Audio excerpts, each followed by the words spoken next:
Hello everyone. आप सभी का स्वागत है आज के इस वेबिनार में, जिसका विषय है secret of making good profit in manufacturing business. हमने लास्ट टाइम ये वेबिनार इंग्लिश में किया था, तो बहुत सारे लिसनर के तरफ से रिक्वेस्ट आई थी कि ये वेबिनार हिंदी में किया जाए, क्योंकि हमारे ज़्यादातर लिसनर हिंदी को बेहतर तरीके से समझते हैं और किसी विषय को जब उनके अपने सब्जेक्ट लैंग्वेज में समझाया जाए तो उसका इम्पैक्ट ज़्यादा होता है। तो आज हमने ये वेबिनार ऑर्गेनाइज किया है हिंदी में। हम इस सेक्रेट को हिंदी में समझेंगे कि किसी भी मैन्युफैक्चरिंग बिजनेस में ज्यादा से ज्यादा प्रॉफिट कैसे बनाया जाए, अच्छा प्रॉफिट कैसे बनाया जा सकता है। दूसरे लोग जो हमसे अच्छा प्रॉफिट बनाते हैं, जैसे चाइनीज मैन्युफैक्चरर या हमारे कंपटीटर जो हमारे से ज्यादा मार्केट शेयर रखते हैं, वो क्या ऐसा करते हैं कि उनकी प्रॉफिट ज्यादा है, इसी की वजह से उनका मार्केट शेयर ज्यादा है और उनका मार्केट में ग्रोथ ज्यादा है। तो आगे बढ़ने से पहले सबसे पहले मैं अपने बारे में एक बार फिर से बता दूं।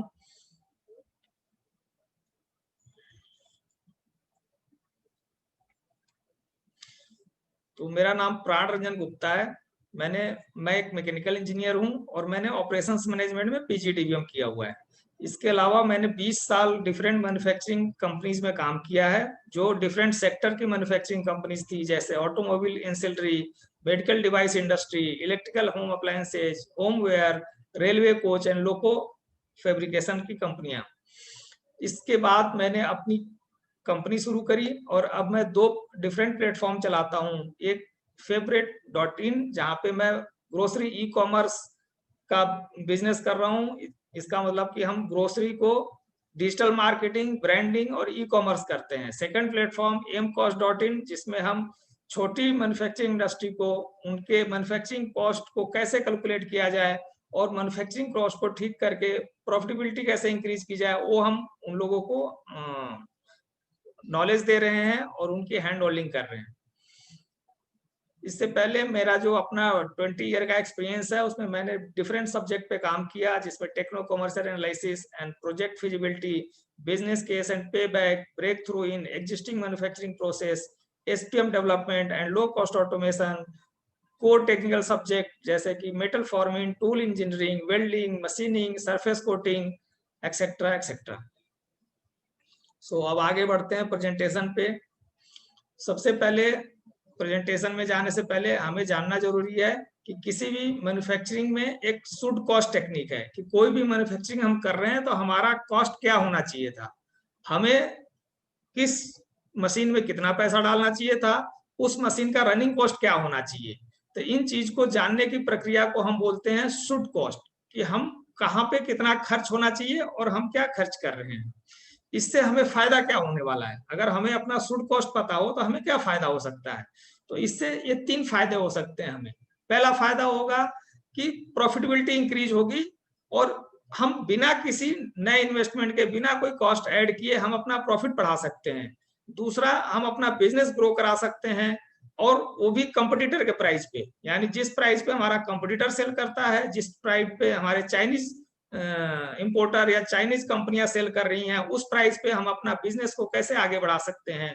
और तीसरा, एक इम्पोर्टेंट बेनिफिट, कि हम अपने बिजनेस को लॉन्ग लाइफ तक कैसे सरवाइव करा सकते हैं, यानी आज से 5 साल, 10 साल, 20 साल बाद हमारा बिजनेस उतना ही ग्रो करे। उसके लिए सबसे जरूरी है कि आपको अपने मैन्युफैक्चरिंग कॉस्ट को ऑप्टिमाइज करते रहना पड़ेगा, उस पर हमें हमेशा चेक एंड बैलेंस रखना पड़ेगा, और कहीं से भी कोई भी चीज अगर हमारा कॉस्ट वाइज घट रहा है, बढ़ रहा है, तो उसको टाइम टू टाइम ठीक करना पड़ेगा। तभी हम आगे कंपटीटर के साथ सरवाइव कर सकते हैं, क्योंकि जितना काम हम अपने मैन्युफैक्चरिंग प्रोसेस पे कर रहे हैं, उतना हमारा कंपटीटर भी कर रहा है। तो हमें अपने कंपटीटर से आगे रखने के लिए हमें हमेशा अपने प्रोसेस को रिव्यू करना है और कॉस्ट को ऑप्टिमाइज करना है। तो इस टेक्निक से रिलेटेड कुछ बातें पहले जान लेते हैं। पहले हम कुछ मार्केट के सिनेरियो समझ लेते हैं। तो हमें आगे बढ़ने से पहले सबसे जरूरी जानना है कि हम जब भी मैन्युफैक्चरिंग करते हैं तो हमारा और कस्टमर का रिलेशन क्या होता है, हमसे कस्टमर क्या मांगता है, कस्टमर को हमसे क्या चाहिए। तो कस्टमर को क्या चाहिए वो जानना हमारे लिए एज ए मैन्युफैक्चरर जरूरी है। तो कस्टमर की नीड को समझना है और नीड को फुलफिल करना है। तो बगैर कस्टमर की नीड को जाने हम कस्टमर की नीड को फुलफिल कर नहीं सकते। तो सबसे पहले कस्टमर की नीड क्या है वो समझेंगे, फिर वो फुलफिल हो रहा है कि नहीं हो रहा वो जानेंगे, और नहीं हो रहा तो हम उसको कैसे फुलफिल कर सकते हैं, ये हमें उस पर एक प्रॉपर सिस्टमेटिक तरीके से कैसे एक्शन लेना है वो हम आगे जानेंगे स्लाइड्स में। तो सबसे पहले जानते हैं कि कस्टमर हमसे क्या चाहता है। कोई भी कस्टमर जब भी कोई प्रोडक्ट खरीदता है तो वो क्या वैल्यू एक्सपेक्ट करता है मैन्युफैक्चरर से। तो कस्टमर सिर्फ 3 ही वैल्यू एक्सपेक्ट करता है मैन्युफैक्चरर से। पहला चाहता है लोएस्ट प्राइस, कि वो जो भी प्रोडक्ट ले रहा है वो मार्केट में लोएस्ट प्राइस पे हो, कोई भी एक्स्ट्रा पैसा नहीं खर्च करना चाहता। दूसरा, वो चाहता है कि जो क्वालिटी उसकी एक्सपेक्टेड है वो पूरी होनी चाहिए, यानी वो जो क्वालिटी के लिए प्रोडक्ट खरीद रहा है, जिस क्वालिटी के लिए प्रोडक्ट खरीद रहा है वो क्वालिटी पूरी होनी चाहिए। वो कुछ ज्यादा नहीं मांगता। अगर वो 4 लाख रुपए का कार खरीदने मार्केट में जाता है तो कभी भी वो 10 लाख रुपए वाले कार के फीचर नहीं मांगता। वो 4 लाख रुपए के कार में जो दूसरे लोग फीचर दे रहे हैं वो मांगता है। That is called desire quality. तीसरा, टाइमली डिलीवरी, कि उसको जो भी प्रोडक्ट चाहिए वो अगर वो आज चाहिए तो उसको आज मिलना चाहिए, उसको जिस टाइम पे चाहिए उस टाइम पे मिलना चाहिए, तो टाइमली डिलीवरी होना चाहिए। इन तीनों चीजों को मिला करके हम बिजनेस की भाषा में बोलते हैं वैल्यू फॉर मनी, कि कस्टमर जो पे करता है उसका वैल्यू चाहता है, और वो वैल्यू फॉर मनी अगर हम कस्टमर को देंगे तो कस्टमर हमसे सेटिस्फाई रहेगा, हमसे हमेशा जुड़ा रहेगा। बट हकीकत क्या है, एक मैन्युफैक्चरिंग कंपनी, ज्यादातर मैन्युफैक्चरिंग कंपनी जो हिंदुस्तान के अंदर मैन्युफैक्चरिंग कर रहे हो, कस्टमर को क्या वैल्यू दे रहे हैं। तो एक आप इस स्लाइड को देखें तो हम जैसे जैसे मैन्युफैक्चरिंग बिजनेस में आगे बढ़ते हैं, हम वैल्यू जनरेट करने के बजाय हम जनरेट करते हैं हाई मैन्युफैक्चरिंग कॉस्ट। हमारी कॉस्ट, मैन्युफैक्चरिंग की कॉस्ट बढ़ती चली जाती है, हमारे वेरिएबल कॉस्ट बढ़ते जाते हैं, हमारे फिक्स कॉस्ट बढ़ते चले जाते हैं, और उसके वजह से हम वो प्राइस पे उसको इम्पैक्ट डालते हैं। दूसरा, हमारा कॉस्ट ऑफ क्वालिटी और कॉस्ट ऑफ पुअर क्वालिटी बढ़ जाता है। जैसे कस्टमर कंप्लेन आता है, हम नए चेक पॉइंट बढ़ा देते हैं, हम नए फायरवॉल बढ़ा देते हैं, बजाय हम प्रोसेस पे काम करने के हम उसके कॉस्ट ऑफ क्वालिटी पे पैसा लगाते चले जाते हैं, जो हमें कस्टमर से फिर चार्ज करना होता है। तीसरा, फिर हम कॉस्ट कटिंग शुरू करते हैं। कॉस्ट कटिंग भी उस एरिया में शुरू करते हैं जो हमें लगता है कि ये अभी कस्टमर को नहीं चाहिए, जैसे R&D का कॉस्ट, सैलरी, मेंटेनेंस के कॉस्ट पे हम कटिंग करना शुरू कर देते हैं, जो अल्टीमेटली हमारे प्रोडक्ट के वैल्यू प्रोपोजिशन को कम करता है और हमारा कस्टमर डिससेटिस्फेक्शन इंक्रीज करता है। तो हम जो भी करना चाहते थे वो नहीं हो करके हम चाहते थे वैल्यू फॉर मनी, हो रहा है कस्टमर डिससेटिस्फेक्शन। उसके लिए सबसे जरूरी हमारे लिए जानना है कि जो वैल्यू कस्टमर को चाहिए था उसके जनरेट होने के लिए वो स्किल क्या चाहिए, किस स्किल सेट से, किस नॉलेज से वो वैल्यू जनरेट होता है किसी भी मैन्युफैक्चरिंग बिजनेस में। तो किसी भी मैन्युफैक्चरिंग बिजनेस में वैल्यू जनरेट होते हैं 4 तरीके के स्किल से। जो 4 तरीके की स्किल हमारी इंडस्ट्री में एग्जिस्ट करती है वही वैल्यू जनरेट करते हैं। पहला स्किल है एंटरप्रेन्योर स्किल, जहां पे कंपनी का प्रमोटर या एंटरप्रेन्योर जो स्किल उसके अंदर डालता है वो होता है strategy, planning, business development, risk management. ये सारी चीजें यूज होती हैं बिजनेस को स्टेब्लिश करने के लिए, बिजनेस को ग्रो कराने के लिए। फिर बिजनेस को मैनेज करने के लिए हमें कुछ स्किल सेट बाहर से कॉलेज से निकल के आते हैं जो हम उनमें लगाते हैं। जैसे मैनेजरियल स्किल के रूप में हम MBA, CA, six sigma, QMS specialist, TPM specialist हम हायर करते हैं, और उनसे हम मैनेजमेंट की इफिशियंसी को इंक्रीज करते हैं, मैनेजमेंट की स्ट्रेंथ को इंक्रीज करते हैं। तीसरा जो स्ट्रेंथ हम स्किल डालते हैं वो होता है टेक्निकल सुपरवाइजरी स्किल, जो लोग एक्चुअल एक्टिविटी को सुपरवाइज करते हैं। तो ये लोग कौन होते हैं, ये होते हैं इंजीनियर्स, केमिस्ट, मेटलर्जिस्ट, और बहुत सारे डोमेन के सब पढ़े लिखे एक्सपर्ट्स होते हैं जो हमारे सुपरवाइजरी स्किल को या टेक्निकल स्किल को एनहांस करते हैं। लास्ट स्किल होता है वर्कफोर्स स्किल, जो वर्कफोर्स, जो वर्कर, जो ऑपरेटर मशीन पे या शॉप फ्लोर पे काम करता है वो है वर्कफोर्स स्किल। और इसके अंदर डिफरेंट इंडस्ट्री में डिफरेंट स्किल हो सकते हैं, जैसे ऑटोमोबाइल में या किसी फैब्रिकेशन इंडस्ट्री में जाए तो बिल्डर, फिटर, मशीनिस्ट, इस टाइप के स्किल होंगे। फूड प्रोसेसिंग में जाएंगे तो फूड टेक्नोलॉजिस्ट, कुकिंग, टेस्टिंग के स्पेशलिस्ट होंगे। इस तरीके के स्किल होते हैं जो उन कस्टमर के वैल्यू प्रोपोजिशन को या कस्टमर की नीड को फुलफिल करने के लिए रिस्पॉन्सिबल होते हैं। अब आगे बढ़ते हैं। हम जब भी मैन्युफैक्चरिंग कर रहे हैं हमें कस्टमर को देना था कॉस्ट, क्वालिटी और डिलीवरी। क्या हम दे पा रहे हैं? नहीं दे पा रहे हैं। तो हमारे लिए मेजर चैलेंज क्या है, हमें करना क्या है, हमारा जो सारा फोकस है वो कहाँ पे होना चाहिए? वो होना चाहिए कॉस्ट, क्वालिटी, डिलीवरी और प्रॉफिटेबिलिटी पे, कि ये 4 चीजें ही मिलकर के किसी भी मैन्युफैक्चरिंग बिजनेस को चलाती हैं और उस बिजनेस को लेकर आगे जाने में मदद करती हैं। अब इन चीजों को करने के लिए नॉर्मली इंडस्ट्री में कौन से लोग होते हैं और उसमें क्या रिसोर्स, क्या इनपुट डलता है? तो इन बिजनेस को करने के लिए अगर आप देखेंगे तो हर चीज के लिए पैसा लगता है, और पैसे से वैल्यू जनरेट करने के लिए, पैसे से कॉस्ट को मेंटेन करने के लिए, क्वालिटी को मेंटेन करने के लिए, डिलीवरी को मेंटेन करने के लिए, प्रॉफिट को मेंटेन करने के लिए हमारे कुछ फंक्शन काम करते हैं। समझिए कैसे होता है। कॉस्ट कहाँ से डिसाइड होता है कि हमारे कॉस्ट ऑफ प्रोडक्ट का कॉस्ट क्या होना चाहिए? तो वो डिसाइड होता है, एक इंजीनियरिंग टीम जो है एक प्रोसेस डिजाइन करती है कि हम इस प्रोसेस से इस प्रोडक्ट को बनाएंगे, और उस प्रोसेस से बने हुए प्रोडक्ट को मार्केटिंग सर्टिफाई करता है कि ठीक है जी, हम ऐसे बने हुए प्रोडक्ट को सेल करेंगे। तो मार्केटिंग एक बिजनेस लेकर के आता है, या मार्केटिंग उस बिजनेस को एक्नॉलेज करता है।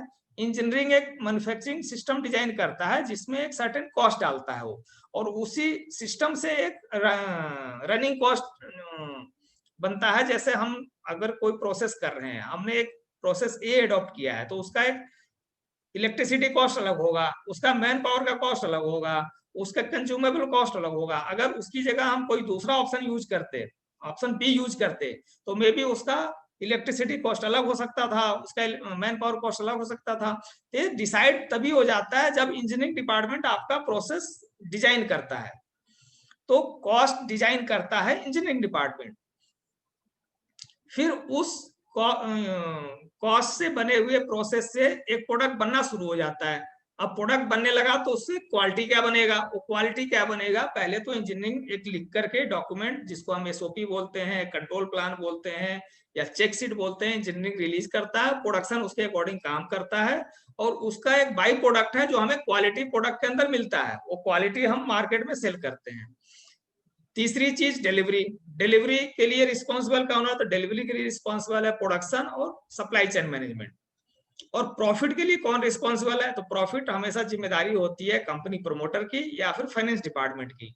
तो फाइनेंस डिपार्टमेंट को प्रॉफिट चाहिए, प्रमोटर को प्रॉफिट चाहिए। प्रोसेस क्या होगा, पैसा कितना लगेगा, उसमें खर्चे कितने, रेकरिंग कॉस्ट क्या आएंगे, ये सारा डिसाइड किया हुआ है इंजीनियरिंग का। तो हो क्या रहा है कि पूरा पूरा प्रोसेस मैन्युफैक्चरिंग का स्टार्ट हो रहा है इंजीनियरिंग से, या जो सेलर है, मार्केटिंग है, उससे, फिर वो ट्रांसफर हो रहा है होम मेकर को, यानी जो लोग घर को चला रहे हैं, जो लोग फैक्ट्री को चला रहे हैं, फिर वो ट्रांसफर हो रहा है value maintenance maintain by housemate, यानी जो लोग घर में होममेड्स हैं, जैसे production department, quality department, purchase department, store department, सभी लोग मिल करके एक डिलीवरी को इंश्योर करने पे काम कर रहे हैं। बाद में जो रिजल्ट है वो जिम्मेदारी बन जाती है कंपनी के प्रमोटर की, क्योंकि आगे कंपनी को चलाना है, तो उसका रिजल्ट आना चाहिए। रिजल्ट क्या है? प्रॉफिट। प्रॉफिट आएगा तो कंपनी आगे चलेगी, नहीं आएगा तो कंपनी नहीं चल पाएगी। तो इन चारों चीजों का लीकेज क्या बनता है? हमें 4 चीजें जनरेट करनी थी कंपनी से, 4 अलग अलग लोग ये काम कर रहे हैं। अब इसमें लिंकेज क्या है? अगर आप देखें तो कोई लिंकेज नहीं है। इंजीनियरिंग जो है कुछ प्लान करता है, प्लांट, मशीनरी और उसका रनिंग कॉस्ट, बिना किसी फाइनेंशियल डिस्कशन के और बिना किसी फाइनेंशियल एनालिसिस के, कि मैं जो ये मशीन लगा रहा हूं इससे रनिंग कॉस्ट क्या आने वाला है, इससे बने हुए प्रोडक्ट पे किस वॉल्यूम पे क्या कॉस्ट आने वाला है, उसको जाने बगैर वो एक प्रोसेस डिजाइन करता है। और फिर फाइनेंस डिपार्टमेंट उससे एक प्रॉफिट एक्सपेक्ट करता है, और उस प्रॉफिट के लिए उसको समझ ही नहीं आता कि उसने जो मशीन खरीदा था क्या वो इस कॉस्ट पे चलेगा नहीं चलेगा, वो इतना प्रॉफिट जनरेट करेगा कि नहीं करेगा। फाइनेंस को ये नहीं पता कि जो मशीन लगी है उससे प्रॉफिट आएगा कि नहीं आएगा। इंजीनियरिंग को ये नहीं पता कि जो मशीन मैं लगा रहा हूं उससे प्रॉफिट बनेगा कि नहीं बनेगा। तो फिर प्रॉफिट बनेगा कैसे? प्रॉफिट के लिए जिम्मेदार कौन है? मतलब इंजीनियरिंग और फाइनेंस आपस में फिर ब्लेम करने शुरू कर देते हैं। तो इसका रिजल्ट क्या होता है? नॉर्मली हम इंडस्ट्री में क्या देखते हैं, मैन्युफैक्चरिंग में क्या इसका रिजल्ट देखते हैं? तो इसका रिजल्ट ये होता है कि टॉप मैनेजमेंट फिर आ जाती है और जो प्रमोटर है, जो एंटरप्रेन्योर है, वो आ जाता है और वो डिसाइड करता है, या आप अगर प्रमोटर है तो आप डिसाइड करते हैं कि कॉस्ट कटिंग करना पड़ेगा। कॉस्ट कटिंग कहाँ करना पड़ेगा? तो जी मैन्युफैक्चरिंग कॉस्ट ज्यादा है, कस्टमर का कंपटीटर का सेलिंग प्राइस 100 रुपीज है और हमारा तो मैन्युफैक्चरिंग प्राइस ही 90 रुपीज है, तो हम 100 में बेच ही नहीं सकते, तो हमें जो है रनिंग कॉस्ट कम करना पड़ेगा, ऑपरेशंस के कॉस्ट कम करने पड़ेंगे। कॉस्ट कम करने का क्या मतलब होता है? आप अगर प्रोडक्शन वाले को बोले या मेंटेनेंस वाले को बोले कि कॉस्ट कम करना है, तो क्या होगा? प्रोडक्शन वाला वो मैन पावर कम कर देगा, या अनस्किल्ड मैन पावर लगाना शुरू कर देगा, या जो कंज्यूमेबल है मशीन में वो कम डालेगा, या खराब क्वालिटी का कंज्यूमेबल डालेगा। उसके बदले हमें क्या मिलेगा? कस्टमर को क्या मिलेगा? कस्टमर को मिलेगा डिटोरिएटेड क्वालिटी एंड डिलीवरी, कि उसको क्वालिटी जो चाहिए थी वो नहीं मिलेगी, क्योंकि उसमें जो इनपुट डालना था वो नहीं डाला, वो कॉस्ट कटिंग की वजह से इनपुट कम डाला। और डिलीवरी इसलिए इम्पैक्ट होगा क्योंकि जो मैन पावर चाहिए था वो प्रोडक्शन वाले ने लगाया नहीं, जितना मटेरियल उसको इन्वेंट्री में रखना चाहिए था उतना इन्वेंट्री उसने रखा नहीं। अब वो लास्ट मोमेंट को उसको पता चला कि ये प्रोडक्ट बन नहीं सकता, डिलीवरी फेल हो गया। तो जैसे मैनेजमेंट प्रेशर डालेगी ऑपरेशंस के ऊपर कि भाई कॉस्ट कटिंग करना है, वहीं पे क्वालिटी और डिलीवरी इम्पैक्ट हो जाता है, कॉम्प्रोमाइज हो जाता है। ये सारी चीजें हो गई। अब आपको समझ में आ गया होगा कि भाई होना क्या चाहिए था, हो क्या रहा है। अब इसके होने के बाद फिर होता क्या है? जब भी कोई घटना घट जाती है, ये हमारे इंडियन माइंडसेट में एक बड़ा कॉमन चीज, जब भी कोई घटना घट जाती है तो हम जो है डिस्कस करना शुरू कर देते हैं। हम लंच टेबल पे या कॉफी टेबल पे डिस्कस करते हैं अपने फ्रेंड्स के साथ, एक्सपर्ट्स के साथ, अलग अलग लोगों के साथ उसको डिस्कस करते हैं। फिर हम क्या डिस्कस करते हैं? अब एक डिस्कशन में नॉर्मली आपको यही मिलेगा कि हम ये डिस्कस करते हैं कि यार Indian customers are more greedy on price. Indian customer ना पैसा पकड़ के बैठा रहता है, पैसा खर्चना नहीं चाहता। सरकार को स्किल जनरेशन पे काम करना चाहिए। जो स्किल अवेलेबल है मैन्युफैक्चरिंग इंडस्ट्री के लिए वो बहुत ही लो लेवल है, उनसे अच्छी क्वालिटी बनती नहीं है, उनसे अच्छा प्रोडक्शन होता नहीं है, तो गवर्नमेंट को स्किल पे काम करना चाहिए। फिर हम बोलते हैं गवर्नमेंट को लेबर लॉ रिफॉर्म करना चाहिए। हमें 6 महीने पे लेबर चेंज करना पड़ता है, 6 महीने से ज्यादा रख लो तो हमारे लिए लाइबिलिटी बन जाता है, तो गवर्नमेंट लेबर लॉ पे काम करे, यानी उसको 1 साल 2 साल 3 साल की छूट दे दे, हम जब चाहे तब निकाल दे उसको। Government work on better quality credit policy, government को और लेंडिंग करना चाहिए, गवर्नमेंट बैंकों को और पैसा देना चाहिए मैन्युफैक्चरिंग इंडस्ट्री को, सो दैट की मैन्युफैक्चरिंग इंडस्ट्री कॉस्ट पे टेक्नोलॉजी पे काम कर सके, प्रोडक्टिविटी पे काम कर सके, उसके ऊपर अलग अलग टीपीएम टीक्यू एस वगैरह पे काम कर सके। Government should reduce power tariff, government को पावर का कॉस्ट कम करना चाहिए। बिजली का बिल बहुत आ रहा है, इतना बिजली का बिल ना हमारा प्रोडक्ट का कॉस्ट बढ़ा देता है, तो गवर्नमेंट को बिजली के बिल कम करने चाहिए। फिर हम कस्टमर को भी ब्लेम करने लग जाते हैं, customer are over demanding on quality and delivery. Customer जो है पैसा तो देता कम है और क्वालिटी और डिलीवरी में पता नहीं उसके कितने नखरे हैं। उसको 1 घंटा लेट हो जाए तो उसको प्रॉब्लम हो जाती है, उसको जो है अगर क्वालिटी थोड़ा भी अगर कंपटीटर से कम हो तो कंप्लेन कर देता है, वो 2 स्टार दे देता है, 1 स्टार दे देता है। तो हम कस्टमर को ब्लेम करते हैं। तो हम किसको ब्लेम करते हैं? या तो कस्टमर को ब्लेम करते हैं या फिर गवर्नमेंट को ब्लेम करते हैं।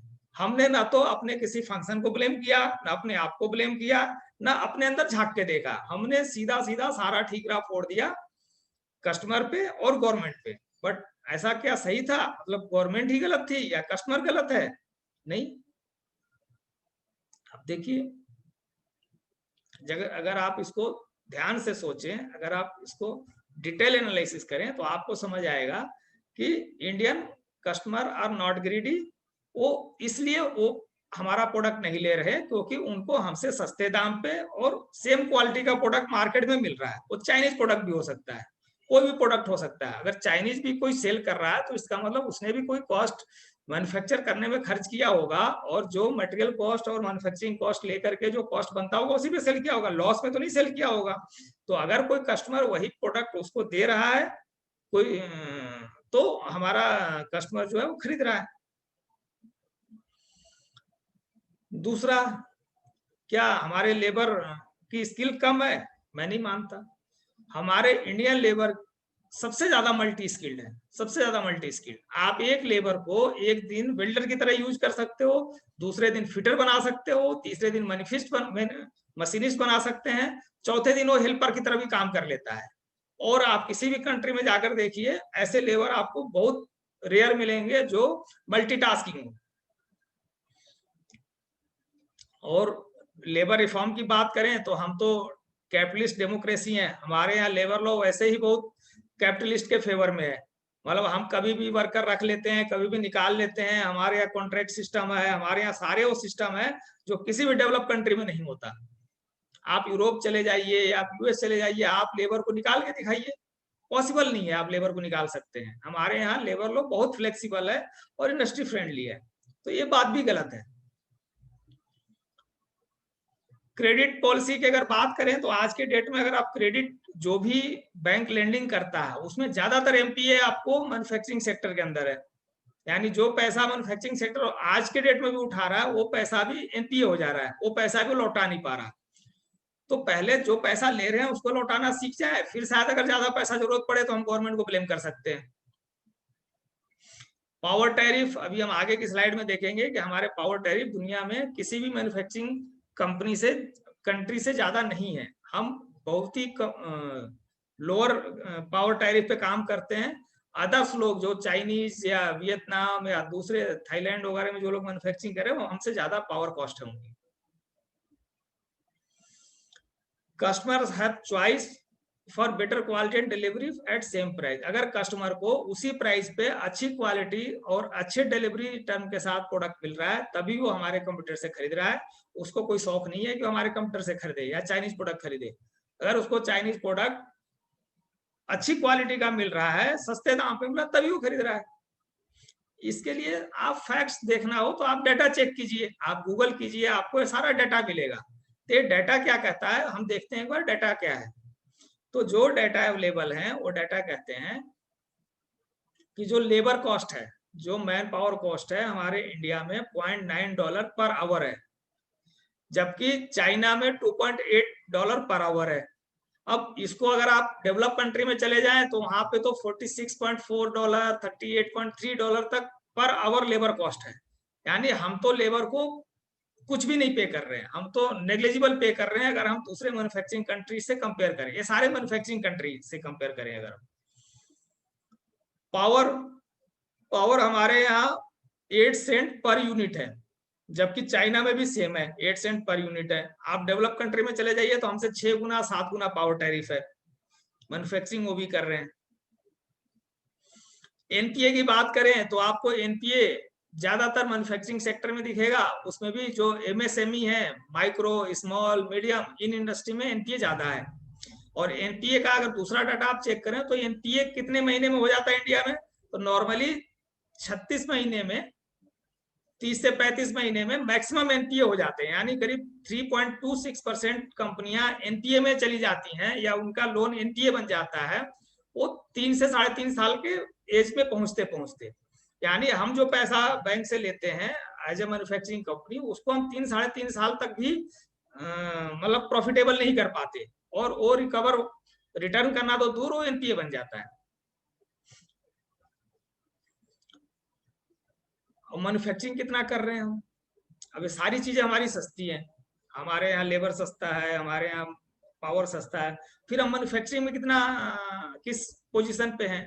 तो मैन्युफैक्चरिंग में हम आते हैं 3% ऑफ ग्लोबल मैन्युफैक्चरिंग डिमांड हम कैटर करते हैं। इंडिया 3% कैटर करता है ग्लोबल मैन्युफैक्चरिंग डिमांड का, जबकि चाइना 28.4%, यूनाइटेड स्टेट 68.6%, और जितने भी लोग हैं हमसे बहुत आगे हैं। और हम सिर्फ 3% मैन्युफैक्चरिंग कर रहे हैं, जबकि हमारे यहाँ हर चीज सस्ती है। सिंपल, सबसे पहले जब मैन्युफैक्चरिंग की बात आती है तो हम अपने आप को कंपेयर करते हैं चाइना से, कि जी चाइना क्या करता है, हम ये करते हैं, चाइना क्या करता है। तो चाइना का अगर आप लेबर एफिशिएंसी इंडेक्स देखेंगे तो चाइना का लेबर एफिशिएंसी इंडेक्स में 34th पोजीशन है, जबकि हम 99th पोजीशन पे आते हैं। Manufacturing contribution to GDP, China का अपना मैन्युफैक्चरिंग सेक्टर 32% कंट्रीब्यूट करता है जीडीपी को, हमारा करीब 13% कंट्रीब्यूट करता है। ग्लोबल मैन्युफैक्चरिंग एक्सपोर्ट के अंदर हम कंट्रीब्यूट करते हैं 1.6%, चाइना कंट्रीब्यूट करता है 17.5%। एम्प्लॉयमेंट में ग्लोबल मैन्युफैक्चरिंग एम्प्लॉयमेंट के अंदर हमारा कंट्रीब्यूशन है 5.8%, चाइना का कंट्रीब्यूशन है 34%। तो same population, same size of country, और हमारे और चाइना में इतना डिफरेंस है, तो उसका रीजन क्या है? कॉस्ट तो रीजन नहीं है, गवर्नमेंट पॉलिसी भी रीजन नहीं है। हमारी गवर्नमेंट पॉलिसी भी ऐसी कुछ लेबर लॉ वगैरह पे स्ट्रिक्ट नहीं है, फिर क्या रीजन है? तो असली प्रॉब्लम क्या है, जानना जरूरी है कि असली प्रॉब्लम क्या है। अब असली प्रॉब्लम अगर आप मेरे से पूछें, इफ यू आस्क मी कि ये असली प्रॉब्लम है क्या, जब आप सब कुछ डाटा कह रहा है कि जी मैन्युफैक्चरिंग में हम अच्छे हो सकते हैं, हम कॉम्पिटिटिव हो सकते हैं, हम चाइना से कम प्राइस पे मैन्युफैक्चरिंग कर सकते हैं, तो प्रॉब्लम क्या है? प्रॉब्लम, पहला प्रॉब्लम है रॉन्ग प्रोसेस डिजाइन। हमारी इंजीनियरिंग ने जब प्रोसेस डिजाइन किया, जब हम मैन्युफैक्चरिंग प्लांट लगाने का सोचते हैं या मैन्युफैक्चरिंग प्लांट में कोई एक्सपेंशन करते हैं, तो जो इंजीनियरिंग प्रोसेस डिजाइन करता है वो प्रोसेस ही उस कॉस्ट और क्वांटिटी को सूट नहीं कर रहा होता। यानी हम जो टारगेट कॉस्ट था, जो टारगेट क्वांटिटी बनानी थी हमें, जो टारगेट क्वालिटी और डिलीवरी टारगेट हमें मिला था, हम उसके अकॉर्डिंग प्रोसेस नहीं डिजाइन करते। हम प्रोसेस डिजाइन करते हैं कहीं से पूछ करके, किसी कंप्यूटर को देख के या किसी एक्सपर्ट से पूछ के कुछ भी प्रोसेस हम ले लेते हैं, उस प्रोसेस का कॉस्ट से कनेक्शन ही नहीं होता। जबकि हमें सबसे पहले जानना है कि अगर हमारे अपने घर का बजट 10,000 रुपए है, तो हमें एसी पे कितना खर्च करना है। अगर हमें एसी पे खर्च ही 2,000 रुपए करना है या 1,500 रुपए करना है, तो हमें घर में कितने एसी लगाने हैं और फिर कितने टन का एसी लगाना है, वो किस पावर रेटिंग का एसी होना चाहिए। ये सब जब तक अगर आप एसी लगाते टाइम नहीं सोचेंगे, तो एसी लगा करके पोस्टमार्टम करने का क्या फायदा। एसी लगा लिया, बिजली का बिल 5,000 आ रहा है, क्योंकि एसी आपने 1 स्टार लगा लिया। एसी आपने जहां पे 1 टन लगना था 2 टन लगा लिया, अब 5,000 तो बिल आएगा।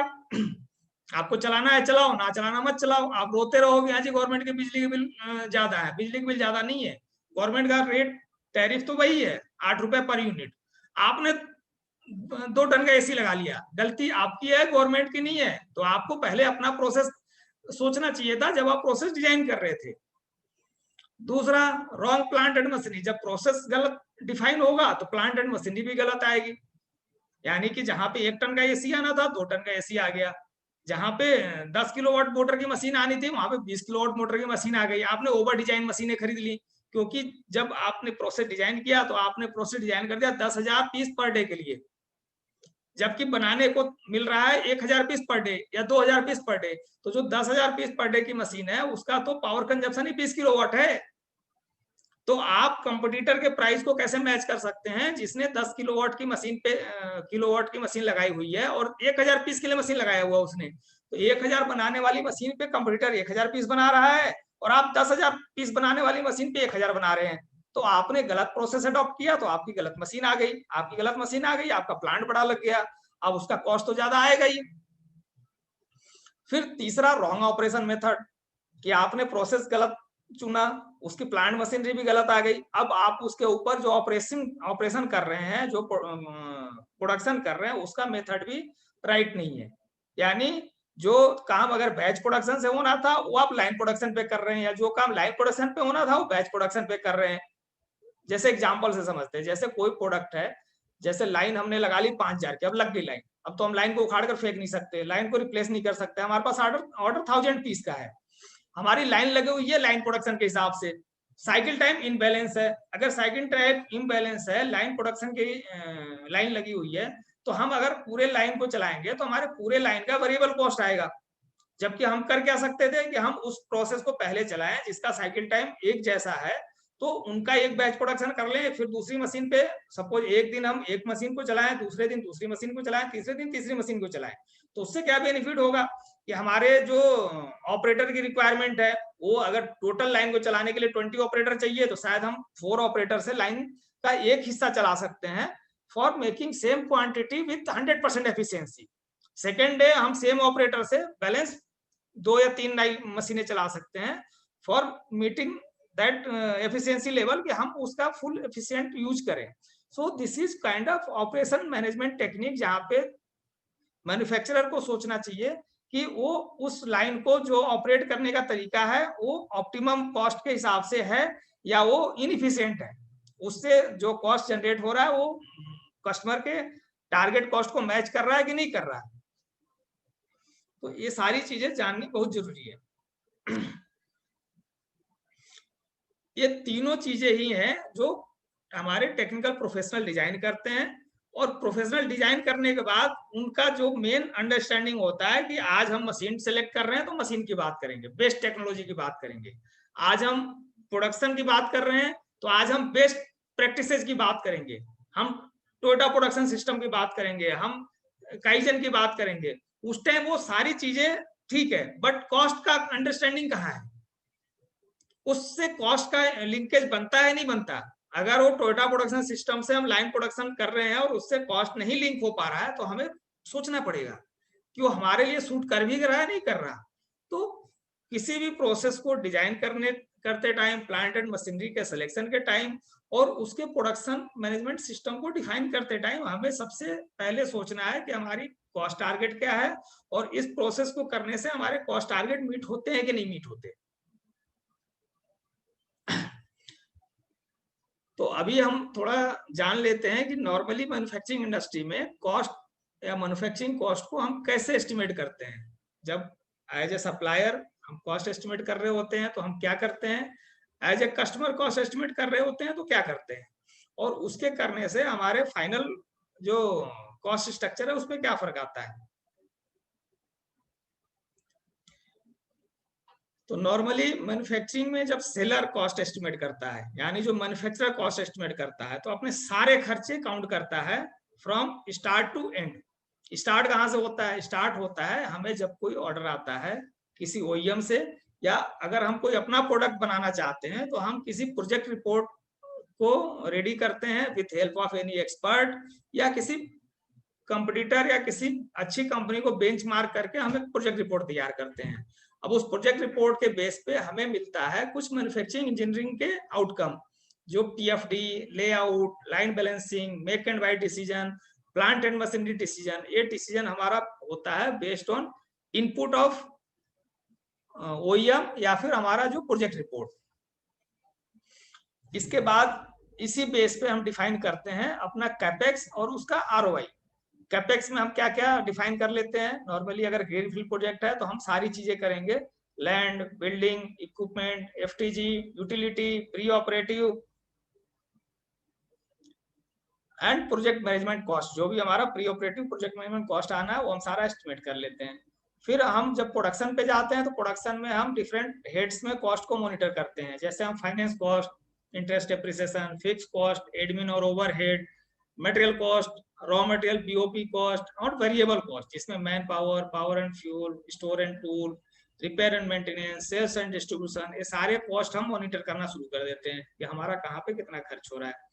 इन सभी के मिलने से हमारा निकल के आता है फाइनेंशियल स्टेटमेंट, जिसमें हमारा फाइनेंस डिपार्टमेंट बनाता है पीएनएल सीट, पे बैक सीट और वेरिएंस एनालिसिस। ये सारी चीजें हम करते हैं जिससे हमें पता चलता है कि हमने जो मैन्युफैक्चरिंग प्लांट लगाया हो उससे हमें प्रॉफिट हो रहा है या लॉस हो रहा है, हम कितना खर्च कर रहे हैं, कितना कमा रहे हैं। बट क्या कस्टमर भी ऐसा करके देता है हमें पैसा? अगर कोई टीयर 1 कंपनी है यहाँ पे और उसको पता हो कि क्या उसका कस्टमर ये सारे पैसे उसको पे करता है या सारी चीजें वो समझता है, या अगर हम अपना प्रोडक्ट खुद कंज्यूमर को सेल करते हैं तो क्या कंज्यूमर हमारे इन सारे कॉस्ट को समझता है? नहीं। कंज्यूमर क्या समझता है या कस्टमर क्या समझता है वो हम अगले स्लाइड में जानेंगे। जाने से पहले एक बार देख लें कि इन चीजों को करते टाइम हमारे कुछ एजम्पशन थे। हमने क्या एज्यूम किया था? हमने एज्यूम किया कि हमारी कैपेसिटी यूटिलाइजेशन 80% से ज्यादा हो जाएगी, हमारा जो कॉस्ट है, जो भी इनपुट कॉस्ट है वो सेम रहने वाला है, या हम सेम ही कॉस्ट अगले साल 2-3 साल तक के लिए एज्यूम कर लेते हैं, उसी पे पेबैक निकाल लेते हैं। जो प्रोडक्टिविटी हम एज्यूम करते हैं साइकिल टाइम के बेस पे कैलकुलेट कर लेते हैं कि ये साइकिल टाइम है तो ये प्रोडक्टिविटी आ जाएगा। क्वालिटी हम सोचते हैं कि रिजेक्शन होगा नहीं, हुआ भी तो 1% से कम होगा। स्टार्ट ऑफ प्रोडक्शन हमारा टाइम से हो जाएगा, ये सारी एजम्पशन उसके साथ चली जाती हैं। कस्टमर हमें क्या पे करता है? कस्टमर हमें पे करता है मटेरियल कॉस्ट और बीओपी कॉस्ट। फिर पे करता है वो कन्वर्जन कॉस्ट, जो कैलकुलेट होता है मशीन आवर रेट से या यूनिट रेट से। फिर एमोटाइजेशन, अगर हमने कोई टूल या फिक्सर एसपीएम लगाया हुआ है तो उसका एमोटाइजेशन पे करता है हमें कस्टमर। फिर कस्टमर हमें कुछ मार्जिन देता है, वो मार्जिन हमें देता है ओवरहेड के फॉर्म में या प्रॉफिट के फॉर्म में या पैकिंग एंड फॉरवर्डिंग के रूप में। और उसके साथ हमें कुछ टर्म कंडीशन दे देता है कि भाई इस पे मुझे ईयरली कॉस्ट रिडक्शन चाहिए, क्वालिटी के जो भी सिस्टम है स्ट्रिक्टली फॉलो होने चाहिए, और वारंटी वगैरह का जो भी क्लेम होगा तो आपके ऊपर सप्लायर के ऊपर आएगा। और अगर क्वालिटी कॉस्ट डिलीवरी का कोई भी प्रॉब्लम होता है तो हम दूसरा कोई सोर्स डेवलप कर सकते हैं, हम अल्टरनेट सोर्स पे भी काम कर लेंगे। तो ये सारी चीजें कस्टमर हमसे एग्री करवा लेता है। एजम्पशन कस्टमर भी सेम रखता है, जो एजम्पशन हमारे कॉस्टिंग में थी वही एजम्पशन कस्टमर की कॉस्टिंग में है। और हम क्या सोचते हैं कि ये तो बड़ा सिंपल मैथमेटिक्स था, ये तो सिंपल मैथमेटिक्स है, जो मैंने कैलकुलेट किया उससे मेरा ये प्रॉफिट आ रहा है, जो कस्टमर कैलकुलेट कर रहा है उससे ये प्रॉफिट आ रहा है, दोनों का प्रॉफिट मैच कर रहा है, तो हमें ये बिजनेस करना चाहिए या हमें ये लाइन लगाना चाहिए, हमें ये एक्सटेंशन करना चाहिए। तो हम प्लांट बढ़ा लेते हैं, प्लांट लगा लेते हैं। लेकिन क्या ऐसा होता है? ऐसा कितनी बार होता है कि जो हमने कैलकुलेट किया पेपर पे वही एक्चुअल में हो रहा है, वही पीएनएल में निकल के आ रहा है, या जो कस्टमर हमें बोल रहा है टीओ के साथ में वही हमें मिल रहा है? ऐसा होता है कभी? कभी कभी होता है, बट ज्यादातर टाइम नहीं होता। क्यों नहीं होता? इसलिए नहीं होता कि इसके साथ बहुत सारी सेंसिटिविटी जुड़ी होती है। ये सेंसिटिविटी हमारे कॉस्टिंग में भी है, सेलर की कॉस्टिंग में भी है और बायर की कॉस्टिंग में भी है। सेलर की कॉस्टिंग में क्या सेंसिटिविटी है? सेलर की कॉस्टिंग में मटेरियल कॉस्ट इंक्रीज, वो इन्फ्लेशन के थ्रू हो सकता है, पुअर आरएम यील्ड के थ्रू कॉस्ट इंक्रीज हो जाएगा, आरएम सोर्स चेंज हो जाएगा, बीओपी सोर्स चेंज हो जाएगा तो कॉस्ट इंक्रीज हो जाएगा। वेरिएबल कॉस्ट इंक्रीज हो सकता है, कहीं एक्स्ट्रा मैन पावर लग गया, कहीं high power and fuel consumption आ गया जो हमने नहीं जूम किया था, या हाई कंज्यूमेबल रेट कि जो कंज्यूमेबल हमने जूम किया था उससे ज्यादा कंज्यूमेबल कंज्यूम हो रहे हैं, या फिर कोई रेगुलेटरी चेंज हो गए, जैसे कोई मिनिमम वेजेस रिवाइज कर दिया गवर्नमेंट ने, पावर टैरिफ रिवाइज हो गया, जीएसटी रेट रिवाइज हो गया, डिले इन स्टार्टअप प्रोडक्शन और सेल्स, हमने जिस टाइम पे प्रोडक्शन स्टार्ट किया प्रोडक्शन 6 महीने डिले हो गया या 1 साल डिले हो गया, प्रोडक्शन रेडी है तो सेल डिले हो गया, प्रोडक्टिविटी जो हमने पेपर पे जूम किया था वो नहीं आया, रिजेक्शन जो हमने पेपर पे एग्री किया था वो नहीं आया, हाई हो गया। ये सारे सेंसिटिविटी है जो कॉस्ट को इम्पेक्ट करते हैं। बायर कॉस्टिंग में सेम चीजें हैं। बायर कॉस्टिंग में भी अगर कोई प्रोजेक्टेड वॉल्यूम में चेंज आया बिकॉज ऑफ कंपटीटर या because of poor market research या because of economic slow down, तो किसी भी तरीके से अगर कोई वॉल्यूम में चेंज आया तो वो हमारे कॉस्ट की सेंसिटिविटी में ऐड हो जाएगा। चीपर ऑप्शन, अगर कोई चीपर ऑप्शन है उसके पास, या अल्टरनेट मटेरियल का ऑप्शन है, या अल्टरनेट प्रोसेस टेक्नोलॉजी का ऑप्शन है, तो वो कॉस्ट को इम्पेक्ट करता है। प्रोडक्ट नॉट रिक्वायर्ड, अगर बायर को प्रोडक्ट चाहिए ही नहीं, प्रोडक्ट की लाइफ खत्म हो गई, या उसके जो टारगेट कस्टमर थे उनको कोई अल्टरनेट प्रोडक्ट मिलने लग गया तो प्रोडक्ट की रिक्वायरमेंट खत्म हो गई। Hold because of NC in audit compliance, हमारा प्रोडक्शन स्टार्ट होना था किसी एक डेट को, वो होल्ड हो गया, 2 महीने 4 महीने के लिए डिले हो गया क्योंकि कोई एनसी आ गया। अब एनसी को पूरा करने के लिए हम अपने प्लांट मशीनरी या अपने सिस्टम को इम्प्रूव करने में लग गए। डिले इन प्रोडक्ट वैलिडेशन या लॉन्च, प्रोडक्ट वैलिडेशन में डिले हो रहा है जी, कस्टमर ने कहा कि 3 महीने बाद एसओपी शुरू होगा। ये सारी सेंसिटिविटी कहीं ना कहीं इम्पैक्ट करती हैं हमारे कॉस्ट को।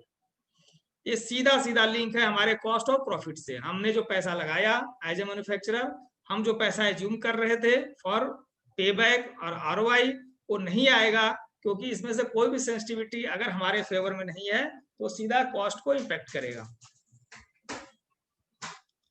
इसमें सबसे अच्छी बात क्या है? अच्छी बात यह है कि ये जितनी भी सेंसिटिविटीज हैं, ये सेंसिटिविटी डायरेक्टली या इनडायरेक्टली लिंक हैं टेक्निकल मेथड से और प्रोसेस से, यानी टेक्निकलिटी और प्रोसेस से बाहर कुछ भी नहीं है। अगर हम टेक्निकलिटी को समझें, प्रोसेस डिजाइन को समझें, प्लांट एंड मशीनरी को समझें और उसके अकॉर्डिंग आप अपने मैन्युफैक्चरिंग का प्रोसेस डिफाइन करें तो सारी चीजें एड्रेस की जा सकती हैं कि अगर सेंसिटिविटी होता है, अगर कोई चीज हमारे फेवर में नहीं होता तो हम कैसे मैनेज करेंगे अपने कॉस्ट को और सेल प्राइस को।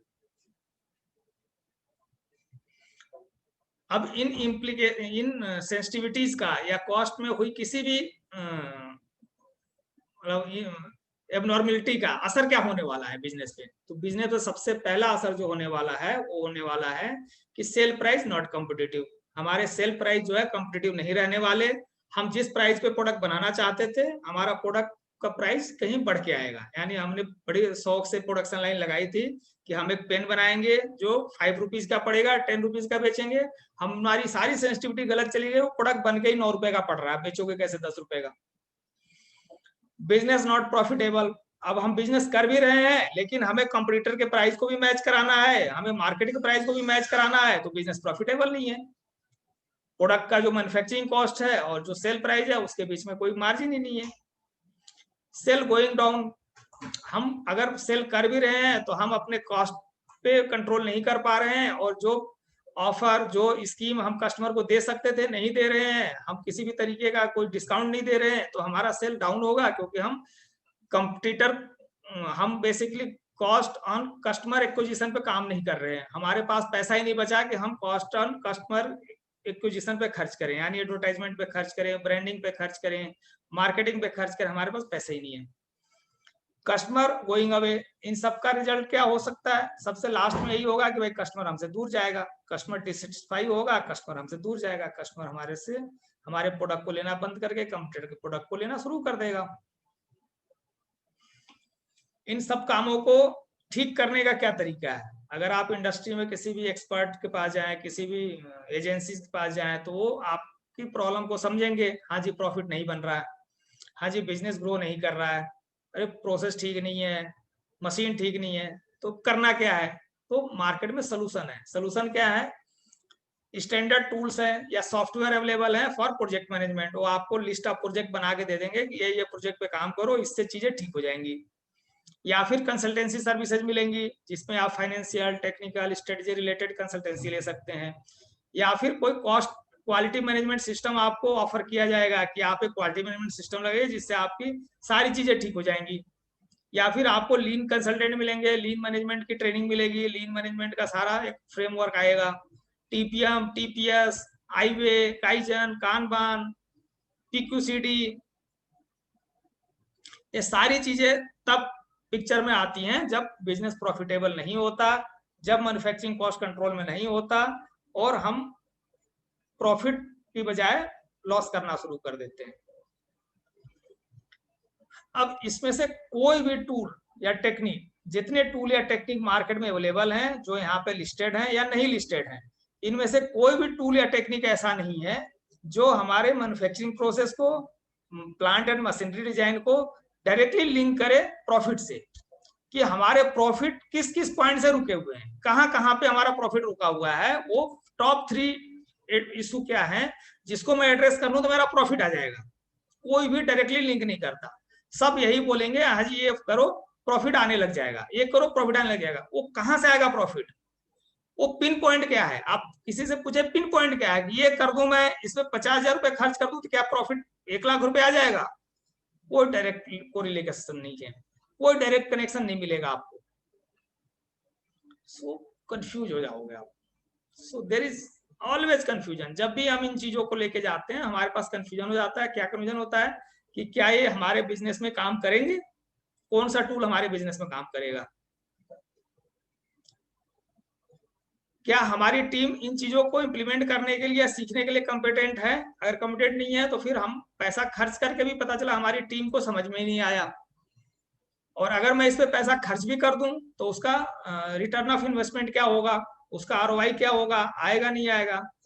लास्ट अगर मैंने सब कुछ कर भी लिया फिर भी मेरा कुछ भी ठीक नहीं हुआ, बिजनेस भी बंद हो गया, तो मेरा तो पैसा भी वेस्ट हो जाएगा। तो मैं ऐसे जगह पे पैसा क्यों खर्च करूं जहां पे मेरा सब कुछ करने के बाद भी रिस्क है कि शायद बिजनेस बंद हो जाए। So what do I do now? अब मुझे क्या करना चाहिए? प्रॉब्लम भी समझ में आ गया, रूट कॉज भी समझ में आ गया, हम क्या कर रहे हैं वो भी समझ में आ गया, हम क्या करना चाहते थे ये भी समझ में आ गया। अब करना क्या चाहिए? तो इसके लिए मेरे पास एक छोटा सा एग्जाम्पल है, मैं अपनी पर्सनल एक्सपीरियंस से एग्जाम्पल शेयर कर रहा हूँ। मैंने इस कंपनी के साथ करीब 5 साल काम किया है और मैंने इस कंपनी के काफी प्रोसेसेस को स्टडी किया है। उस बेस पे मैं एक शेयर करूंगा। एक कंपनी है जिसका नाम है HMD, Hindustan syringes and medical devices limited. ये एक प्रोडक्ट बनाते हैं डिस्पोजेबल सिरिंज, जो मार्केट में डिस्पोवैन सिरिंजेज नाम से अवेलेबल है, हर केमिस्ट शॉप पे प्रोडक्ट मिलता है। ये एक family owned 65 year old company है और जिसका टर्नओवर 600 करोड़ से ज्यादा है। इस कंपनी का मार्केट शेयर अपने प्रोडक्ट में 65% से ज्यादा है इंडियन मार्केट में, और ये जब से कंपनी चल रही है 65 साल से, ये 65% से ज्यादा ही रहा है। कभी 80% भी होगा, कभी 90% भी होगा, कभी हो सकता है 100% भी हो, बट 65% से कम इनका मार्केट शेयर कभी नहीं गया। ये दुनिया के top 5 disposable medical device manufacturing company में आते हैं और इनका जो मैन्युफैक्चरिंग प्रोसेस है वो फुल्ली बैकवर्ड इंटीग्रेटेड है, यानी कोई भी प्रोडक्ट बाहर से बीओपी नहीं परचेज करते। स्टील और पीपी को परचेज करने के बाद एक complete process in house complete करते हैं। इनके यहाँ 3500 लोग काम करते हैं और उसमें से 20% से ज्यादा फीमेल एम्प्लॉई हैं और कोई भी कॉन्ट्रेक्चुअल एम्प्लॉय नहीं है। 3500 के 3500 लोग कंपनी रोल पे काम करते हैं, कोई भी कॉन्ट्रेक्चुअल एम्प्लॉय नहीं है, इंक्लूडिंग 20% फीमेल एम्प्लॉय। अगर आप एट्रेशन रेट की बात करें तो they have least attrition rate among same size of industry in Delhi NCR. इनके कॉस्ट को समझना जरूरी होगा कि ये ऐसा क्या करते हैं कि इनके बिजनेस में प्रॉफिट बना हुआ है, ये मार्केट में कॉम्पिटिटिव बने हुए हैं और इनका बिजनेस कंटिन्यूअसली ग्रो कर रहा है। तो इनका प्रोडक्ट कॉस्ट पहले समझना पड़ेगा कि ये करते क्या है। ये 4 तरीके का रॉ मटेरियल यूज करते हैं सिरिंज बनाने में, और उनका अगर मैं आज के रेट पे अगर कॉस्ट देखूं तो ₹1.26 मटेरियल कॉस्ट होता है। उसके अलावा टोटल 36 प्रोसेस यूज होता है मटेरियल को कन्वर्ट करने में फिनिश गुड में। अब 36 प्रोसेस में से कोई ऐसा प्रोसेस नहीं है जिसमें पावर कंज्यूम ना होता हो, जिसमें मैन पावर ना लगता हो, जिसके अंदर कंज्यूमेबल ना लगते हो। हर प्रोसेस में सारे वेरिएबल कॉस्ट हैं, man power, electricity, consumable, repair maintenance, सारे कंज्यूमेबल कॉस्ट, सारे वेरिएबल कॉस्ट इंक्लूड है सभी 36 प्रोसेस में। अब 36 प्रोसेस को अगर आप नॉर्मल तरीके से कैलकुलेट करेंगे, जिस तरीके से आप अपना मैन्युफैक्चरिंग कॉस्ट कैलकुलेट करते हैं उस तरीके से कैलकुलेट करेंगे, तो ये तो सिरिंज इतना महंगा हो जाने वाला है कि वो सिरिंज कोई खरीदेगा ही नहीं। अगर मैं एज्यूम करूं कि इनका प्रोसेस कॉस्ट कोई 1 पैसा आता होगा पर प्रोसेस, इससे ज्यादा कम क्या आएगा, 1 पैसे से कम क्या आएगा, मैं सबसे लिस्ट एज्यूम करता हूँ 1 पैसा आता होगा, तो भी ये 36 पैसा प्रोसेस कॉस्ट हो जाएगा। अगर 1 पैसा पर प्रोसेस भी प्रोसेस कॉस्ट आता है तो भी 36 पैसा पर प्रोसेस पर पार्ट हो जाएगा। अब मैं 36 पैसा जोड़ दूं वो ₹1.26 में, तो ₹1.62 आते हैं। अब ₹1.62 में कोई प्रोडक्ट कैसे बना सकता है 36 प्रोसेस करके? लेकिन क्या इतने में बनना जरूरी है? अगर मैं इसको ₹4 में बनाऊं तो क्या होगा? देखिए, ये प्रोडक्ट ऑनलाइन अवेलेबल है ₹4.48 पर यूनिट पे, यानी ₹4.5 में आप ये प्रोडक्ट ऑनलाइन खरीद सकते हैं। इवन आपके पड़ोस के केमिस्ट की दुकान पे भी ये ₹4 से ₹5 में मिल जाता है, मैक्सिमम ₹5 में मिल जाता है। किसी केमिस्ट में आपकी अच्छी रेपो है तो ₹4 में भी दे देता है। इसका मतलब एज ए मैन्युफैक्चरर हम बड़ा इजीली एज्यूम कर सकते हैं कि इसका फैक्ट्री सेल प्राइस ₹2 से ज्यादा नहीं होगा, क्योंकि ₹2 से ज्यादा का फैक्ट्री सेल प्राइस वाला प्रोडक्ट रिटेल शॉप पे ₹4 का, ₹4.5 का बिक ही नहीं सकता।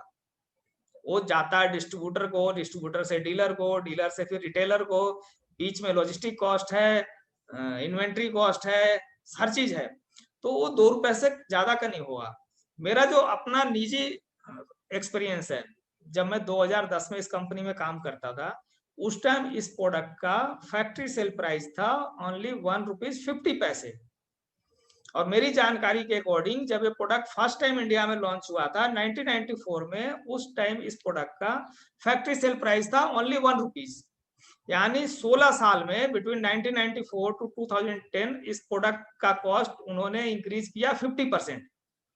और पिछले 10 साल से जब मैं इस कंपनी में नहीं हूं तो मुझे बिल्कुल ही नहीं उम्मीद है कि ये प्रोडक्ट ₹2 से ज्यादा का होगा।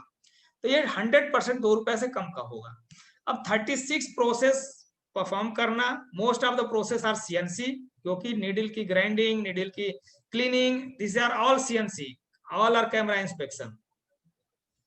36 प्रोसेस करके अगर कोई 2 रुपए में प्रोडक्ट को सेल कर रहा है तो उसका मार्केट लीडर होना बनता है। क्यों बनता है?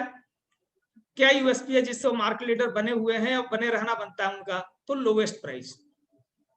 इवन कोई चाइनीज मैन्युफैक्चरर भी हिंदुस्तान में ला करके 2 रुपए का सिरिंज नहीं बेच सकता। ड्यूटी, फ्रेट, सारी चीजें जोड़ लोगे तो कोई भी प्रोडक्ट चाइना से आकर के भी 2 रुपए में हिंदुस्तान में नहीं बिक सकता। इंडिया में तो कोई सोच भी नहीं सकता कि 2 रुपए में कोई 36 प्रोसेस कर दे। तो they are having lowest price, quality as per global standard. उनके प्रोडक्ट ऐसे हैं कि क्वालिटी से कंप्रोमाइज कर ही नहीं सकते। इवन एक सिंगल मिस्टेक, डॉक्टर के पास लास्ट सिरिंज बचा है और उसका या तो नेडल ब्लॉक है या बैरल लीक कर रहा है, वो प्रोडक्ट जो है उस कंपनी को लॉकडाउन तक पहुंचा सकता है। वो इतना सीरियस इशू बन जाएगा। और ये तो प्रोडक्ट को एक्सपोर्ट भी करते हैं, तो इसका मतलब क्वालिटी में कॉम्प्रोमाइज करने का तो कोई स्कोप ही नहीं है। Assured availability at every single selling point. आप कहीं भी चले जाइए हिंदुस्तान में, आपको डिस्कोवैन नाम की सिरिंज मिल जाएगी, क्योंकि ये सबसे सस्ती है और ये हर केमिस्ट रखना ही है उसको। अदरवाइज कस्टमर बोलेगा कि आपके पास है 10 रुपए वाली सिरिंज मैं क्यों लूं, मैं उस केमिस्ट के यहाँ जाऊंगा जिसके यहाँ 4 रुपए या 5 रुपए का सिरिंज मिलता है, जो डिस्कोवैन सिरिंज। सो ये चीजें जो तीनों हम स्टार्टिंग से बात कर रहे हैं, कॉस्ट, क्वालिटी और डिलीवरी, अगर ये तीनों चीजें मेंटेन की जाए तो एक कंपनी प्रूव करती है कि आपको मार्केट में कोई बीट नहीं कर सकता। You can become unbeatable in market if you are maintaining cost, quality and delivery, considering that you are profitable and you are surviving from more than 60-65 year. Otherwise आप सर्वाइव ही नहीं करोगे, आपके पास प्रॉफिट ही नहीं होगा, तो आप किसी भी प्राइस पे बेचो, आप 1 रुपए का बेचो, बट आप सर्वाइव ही नहीं करोगे तो 1 रुपए का प्रोडक्ट बेचने के लिए आप रहोगे नहीं, तो बेचेगा कौन? तो प्रॉफिटेबिलिटी जरूरी है, और इस कंपनी को प्रॉफिटेबिलिटी है, तभी ये कंपनी सरवाइव कर रही है और मार्केट लीडर है। ये कैसे कर रहे हैं काम? तो मेरी जो पर्सनल अंडरस्टैंडिंग है, ये सिर्फ 2 काम करते हैं। ये अपने हर कॉस्ट सेंटर में इन्होंने शुड कॉस्ट फिक्स किया हुआ है कि इस काम के लिए मुझे इससे ज्यादा खर्च करना ही नहीं है। और जो भी कॉस्ट इन्होंने फिक्स किया है, जो भी क्वालिटी टारगेट फिक्स किए हैं, जो भी डिलीवरी टारगेट फिक्स किए हैं, उसको स्ट्रिक्टली फॉलो करते हैं, उसको स्ट्रिक्टली अडेयर करते हैं। कैसे करते हैं, क्या करते हैं ये ऐसा? ये करते ये हैं कि ये जब भी कोई नई लाइन लगाते हैं, जब भी कोई नया प्रोडक्ट डेवलप करते हैं, तो ये 1 सेट ऑफ मशीन से, वो केवल 1 सेट ऑफ मशीन इंपोर्ट करते हैं, जो दुनिया की बेस्ट मशीन होती है। ये इटली से, स्पेन से, डेनमार्क से ये बेस्ट क्वालिटी की एक मशीन इंपोर्ट करते हैं। चाइना, ताइवान से भी मशीन इंपोर्ट नहीं करती है। उस मशीन को इंपोर्ट करने के बाद उसका एक मिनिमम इकोनॉमी साइज डिसाइड कर लेते हैं। अगर पता चला कि मशीन जो है हर मिनट 500 पीस बना सकती है, 500 पीस के हिसाब से इन्होंने मार्केट स्टडी किया, 1 सेट ऑफ मशीन ले लिया 500 पार्ट पर मिनट के लिए। अब उस मशीन को इंस्टॉल किया, उसकी मार्केटिंग, उसका बिजनेस डेवलपमेंट पे काम शुरू कर दिया।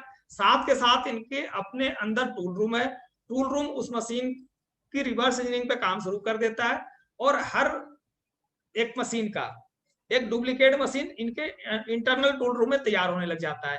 जैसे जैसे इनकी इंटरनल कैपेबिलिटी इंक्रीज होती चली जाती है प्रोडक्शन की, ये मशीन डुप्लीकेट करते चले जाते हैं विदाउट एडिंग एनी कैपेक्स, क्योंकि internally machine banana is like making machine eight variable cost.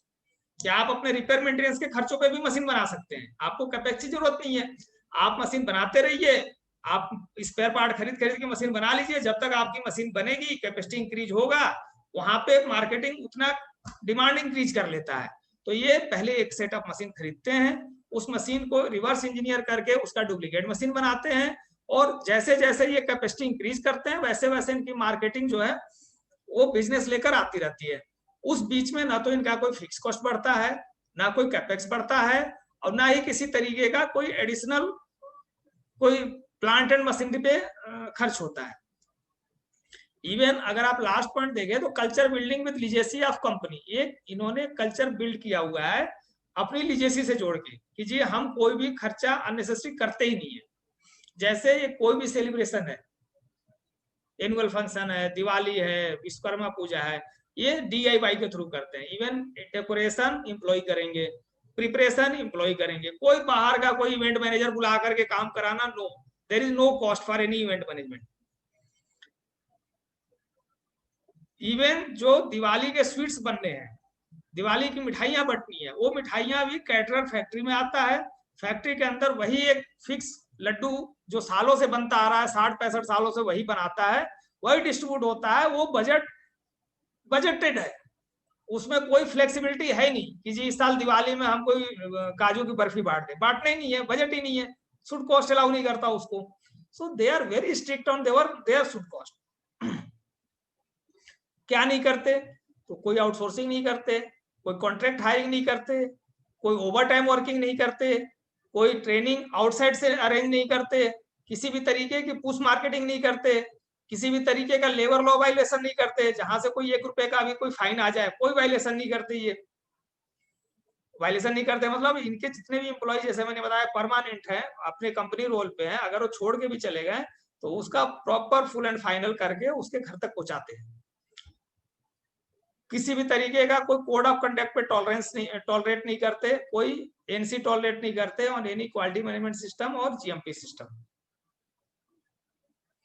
ऐसा करने वाली हिंदुस्तान सीरीज कोई अकेली कंपनी नहीं है। आप अगर सोचें कि ये एग्जांपल मैंने दिया कोई अकेली कंपनी है, तो नहीं। ये एग्जांपल मैंने इसलिए दिया क्योंकि मैंने इस कंपनी के साथ काम किया हुआ है और मैं इस कंपनी के इनसाइट्स को समझता हूँ। ऐसे दर्जनों कंपनियां हैं, जैसे Maruti Suzuki, they are making the lowest price car with all quality requirement. अगर सभी क्वालिटी रिक्वायरमेंट को पूरा करते हुए, सभी डिलीवरी रिक्वायरमेंट को पूरा करते हुए वो सबसे सस्ती कार बेच रहे हैं, तभी वो मार्केट लीडर हैं। और they are into market from last 30 year. Hero 25 साल से स्प्लेंडर बेच रहे हैं। स्प्लेंडर की कॉस्ट में कोई ऐसा मतलब अनएक्सपेक्टेड जंप नहीं आया कि हाँ जी पहले कोई 40,000 का था, अब कोई 1 लाख का हो गया। They are maintaining cost, same quality of Splendor, चाहे आप 1994 का स्प्लेंडर देख लो, चाहे 2010 का स्प्लेंडर देख लो, चाहे आज का स्प्लेंडर देख लो, सेम क्वालिटी है, सेम कॉस्ट है और डिलीवरी ऑल इंडिया अवेलेबल है। सुमी मदरसन, टाइटन, डाबर, पार्ले, ऐसी ऐसी कंपनियां हैं जो 100 साल से सर्वाइव कर रहे हैं और प्रॉफिटेबल है, मार्केट लीडर है। डाबर के कई प्रोडक्ट मार्केट लीडर है। इवन जो नए प्रोडक्ट हैं ब्रेवरेज में भी, अगर आप इनका रियल जूस या दूसरे प्रोडक्ट देखें तो दे आर मेंटेनिंग मार्केट, क्योंकि उनका कॉस्ट कंट्रोल है, डिलीवरी और क्वालिटी पे कंप्लीट कंट्रोल है। तो कोई एक्सेप्शन वाली बात नहीं है। हमें हर मैन्युफैक्चरर को समझना पड़ेगा कि जो लोग अपनी मैन्युफैक्चरिंग कॉस्ट को कंट्रोल कर रहे हैं, जो लोग अपने प्रॉफिट को मेंटेन कर रहे हैं, या जो ग्रोथ को कंटिन्यूअसली मेंटेन कर रहे हैं, वो कर क्या रहे हैं। तो मैं सिर्फ आपको बता रहा हूं कि वो ये लोग कर क्या रहे हैं। मैं ऐसा कुछ नहीं बता रहा कि जी ये कोई नई बात है जो हमने कोई इन्वेंट किया है, मैंने केवल डिस्कवर किया है, मैं आपसे शेयर कर रहा हूं। अब इन सब के करने के बाद रिकमेंडेशन क्या है, करना क्या चाहिए? तो करना क्या चाहिए, मेरी एक पर्सनल रिकमेंडेशन है। मैंने अपने तजुर्बे से कुछ टाइम लगा के, कुछ रिसर्च करके 5 स्टेप ऑफ एक्टिविटी तैयार करिए कि अगर ये 5 स्टेप सभी मैन्युफैक्चरिंग कंपनी फॉलो करें, या कोई भी मैन्युफैक्चरिंग कंपनी जो प्रॉफिट नहीं बना रही है, जिसका ग्रोथ नहीं हो रहा है, या जो कंपिटिटिव प्राइस पे नहीं मेंटेन कर पा रहे हैं कॉस्ट को, उनको ये 5 स्टेप अगर वो फॉलो करें तो they can be profitable at any stage, चाहे वो प्रोजेक्ट स्टेज पे हैं, चाहे वो ऑपरेशंस स्टेज पे हैं, या वो किसी लेटर स्टेज पे हैं जहां पे 5 साल 10 साल से ऑपरेशंस कर रहे हैं, प्रोडक्शन कर रहे हैं, बट उनका कॉस्ट धीरे धीरे बढ़ गया है। तो किसी भी स्टेज पे कोई भी कंपनी अगर इन 5 स्टेप को फॉलो करती है तो अपने प्रॉफिट को डेफिनेटली बढ़ा सकती है, डेफिनेटली, कोई डाउट नहीं है। पहला स्टेज क्या है? Fix your target for each cost centre by backward calculation from sale price and volume. आपको जो सेल प्राइस और वॉल्यूम कस्टमर से मिला हुआ है, या जो मार्केट का सेल प्राइस और वॉल्यूम आपके पास अवेलेबल है, उसके बेस पे आप अपने सभी कॉस्ट सेंटर के अंदर कॉस्ट को पहले फिक्स कीजिए। चाहे वो वेरिएबल कॉस्ट हो, चाहे फिक्स कॉस्ट हो, चाहे फाइनेंस कॉस्ट हो, सभी कॉस्ट सेंटर में कॉस्ट को फिक्स करना होगा। फिर मैन्युफैक्चरिंग शुड कॉस्ट को जानना होगा।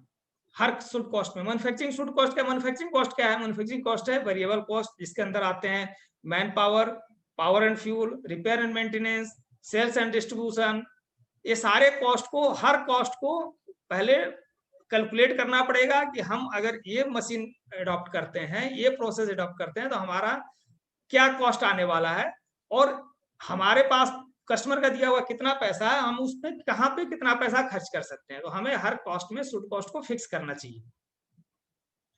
फिर जो कॉस्ट फिक्स हो गया, उसी के बेस पे हमें मैन्युफैक्चरिंग प्रोसेस डिजाइन करना है।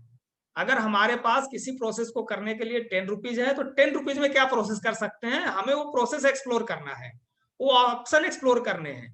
जब तक वो ऑप्शन एक्सप्लोर नहीं करेंगे, हमें बनना, कन्वर्ट करना था, कन्वर्जन कॉस्ट था 10 रुपीज, हमने प्रोसेस अडॉप्ट कर लिया जिसका कन्वर्जन कॉस्ट आ रहा है 15 रुपीज, तो प्रॉफिट आएगा कहाँ से?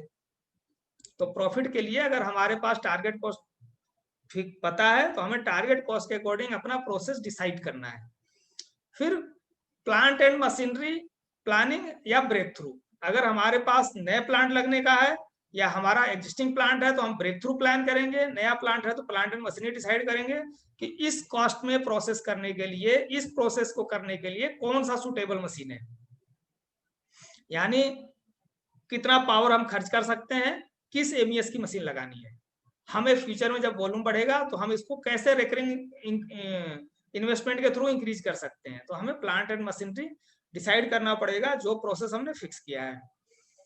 फिर आता है make and buy decision and resource planning as per cost target. जो कॉस्ट टारगेट हमने फिक्स किए हैं, उस कॉस्ट टारगेट के हिसाब से हमारी प्लांट एंड मशीनरी, हमारे मेक एंड बाई का डिसीजन होना चाहिए। अगर हमारे पास रॉ मटेरियल कॉस्ट कोई 50 रुपए है, तो हमें 50 रुपए में क्या मटेरियल मिलेगा, वो मटेरियल ढूंढना पड़ेगा।